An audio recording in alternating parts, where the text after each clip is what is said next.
Look up. Look at the tree lining your grocery store parking lot, your hospital driveway, your city sidewalk. The city planted it there because it doesn't make a mess. No fruit, no pods, no seeds. A tree bred specifically to produce absolutely nothing.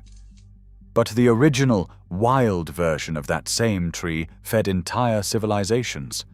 It produced pods 18 inches long, carrying 40% natural sugar. Enough to replace grain. Enough to fatten livestock through the bitter winter without a single bag of commercial feed. So powerful that one Columbia University professor called it the most important undeveloped crop in North America. Modern industry didn't improve it. They castrated it. They put it on every street in America and made sure it could never feed anyone again. Welcome to nature's lost vault. The archive opens in the southern Appalachian Mountains in 2009. A biologist named Robert J. Warren is doing field surveys in former Cherokee territory in North Carolina. Something impossible keeps happening. Every single time he finds a wild honey locust tree, he realizes he is standing next to an ancient Cherokee archaeological site. Not occasionally. Every time. Warren published his findings in the journal PLOS ONE in 2016 under the title Ghosts of Cultivation Past. His conclusion is clear. The current distribution of honey locust trees across the American South is not random. The trees are living maps of a vanished civilization. The Cherokee did not just use the honey locust. They cultivated it. They planted orchards of it across their territory. There were 3 separate Cherokee settlements specifically named Kulsetsie, translated by European traders as Sugartown. That name tells you everything you need to know. This is Gleditsia triacanthos, the honey locust.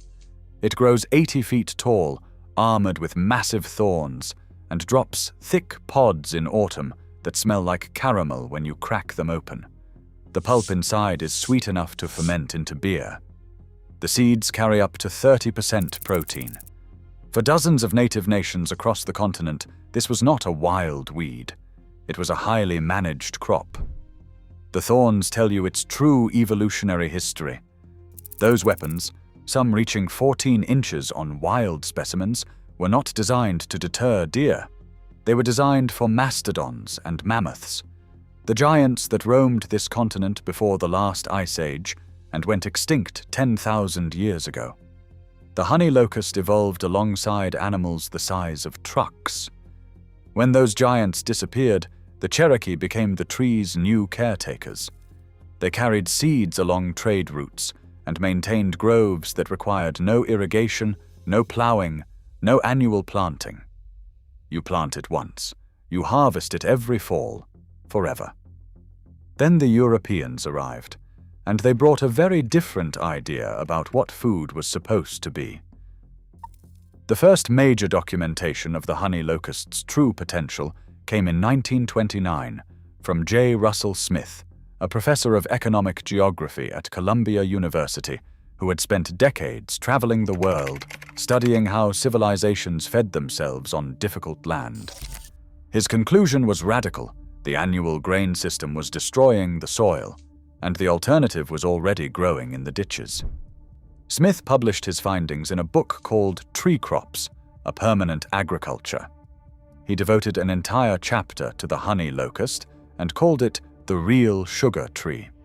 He found wild specimens carrying pod sugar content ranging from 15% to over 30%. Maple sap runs 3 to 6%.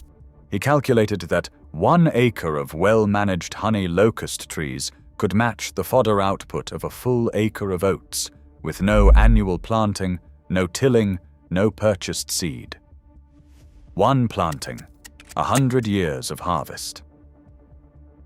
The Roosevelt administration paid attention. The Tennessee Valley Authority, the massive federal program built to restore the eroded and impoverished farmlands of Appalachia, needed perennial crops that could rebuild damaged hillsides. In 1932, At Smith's personal recommendation, a Pennsylvania nurseryman named John Hershey left his farm and traveled to Tennessee to lead the TVA tree crop division. Hershey spent the next decade running breeding competitions across 36 states. He was searching for the best honey locust trees in America, the ones with the highest sugar content, the largest pods, and the least dangerous thorns. The 1934 TVA competition drew entries from across the continent. The Calhoun variety, found in Lake Junaluska, North Carolina, tested at 31% sugar. The Millwood variety, selected for production, tested at 32%. These were not random wild trees. They were the result of a continent's worth of natural selection and 4 years of deliberate human searching. The government ran strict feeding trials. They substituted honey locust pod meal for oats at a dairy farm. For 2 years, milk production never dropped. They confirmed that calves thrived on it. Auburn University in Alabama confirmed the results independently in 1942. The conclusions were published and undeniable. On poor land where corn and wheat failed, the honey locust outperformed every annual alternative. The livestock fed themselves, eating pods as they dropped to the ground through autumn and into December. The farmer did almost nothing. By 1953, J. Russell Smith was calling Hershey's operation in Downingtown, Pennsylvania, America's #1 tree crop farm. Then World War II ended, and with it, so did the honey locust. The soldiers came home to a country that needed feeding fast.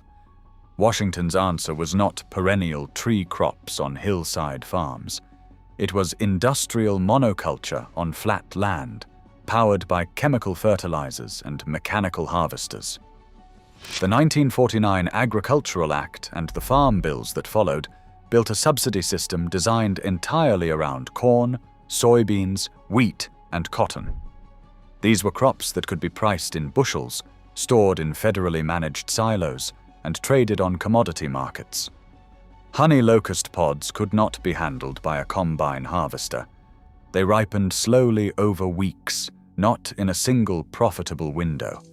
But the real issue was more fundamental. You plant a honey locust once and it feeds you for a century. The entire federal agricultural architecture was built on the premise of annual purchases. Seed companies, fertilizer companies, chemical companies, none of them had a business model that worked if farmers could grow their own high-protein animal feed forever, for free.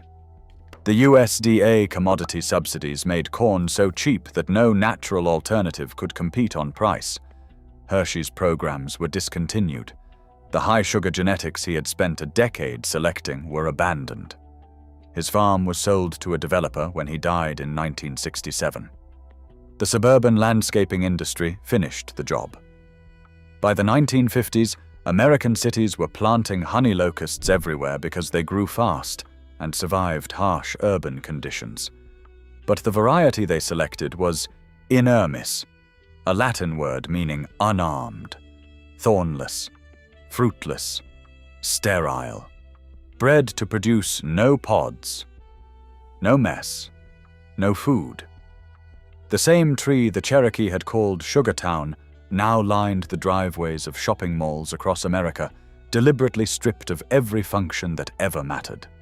Today there are millions of honey locust trees growing in American cities. Nearly all of them cannot produce a single pod. The science of what was abandoned keeps getting clearer. A 2013 study through Virginia Tech measured Millwood honey locust pods in active grazing pastures and confirmed that livestock could digest up to 96% of the seeds and that the nutritional profile was comparable to ground whole ear corn and commercial oat grain. A 2015 study at Michigan State University, published in the Journal of Functional Foods, found that extracts from honey locust flowers show anti-inflammatory activity comparable to aspirin, ibuprofen, and naproxen, blocking the same COX enzyme pathways these drugs target. The Cherokee used the bark for coughs for generations. The Meskwaki used it for fever and smallpox. The Rappahannock made cold medicine from the roots and bark. Modern science is finding the mechanism for what traditional knowledge already knew. The pods drop in October and fall gradually into December. Livestock can feed themselves for months during the period when grass is dead and winter hay costs a fortune.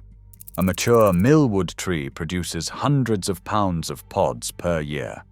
It survives temperatures down to -34 degrees Celsius. It grows in alkaline soil, in drought, in conditions where corn fails completely. And the genetics are still out there.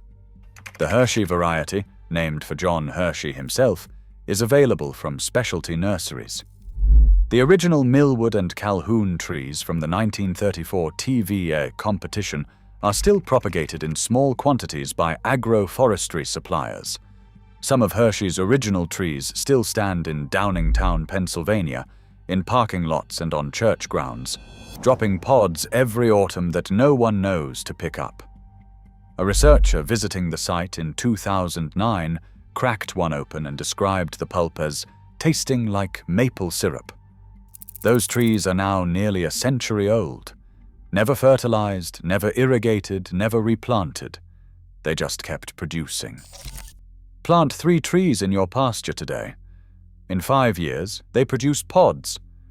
By the time your grandchildren inherit your land, those trees are in full production, and the only thing you will have ever done is let the animals harvest the food themselves. This is what modern agriculture decided you should not have. A crop that doesn't need them, a system that feeds itself, a tree that was already here, already proven, selected for maximum yield by thousands of years of indigenous cultivation and a decade of federal research, then shut down, not because it failed, but because it succeeded without anyone's permission. The most important undeveloped crop in North America is growing in your parking lot right now, producing nothing, exactly as the industry intended. But the original trees are still out there. The genetics survive, the knowledge survives, and the tree itself, perennial, unkillable, older than the nation that dismissed it, has been doing what it always did, dropping its pods in the autumn, waiting. If this vault opened something for you, subscribe to Nature's Lost Vault and hit the bell. Every like and every share preserves what they tried to erase. The next vault opens soon.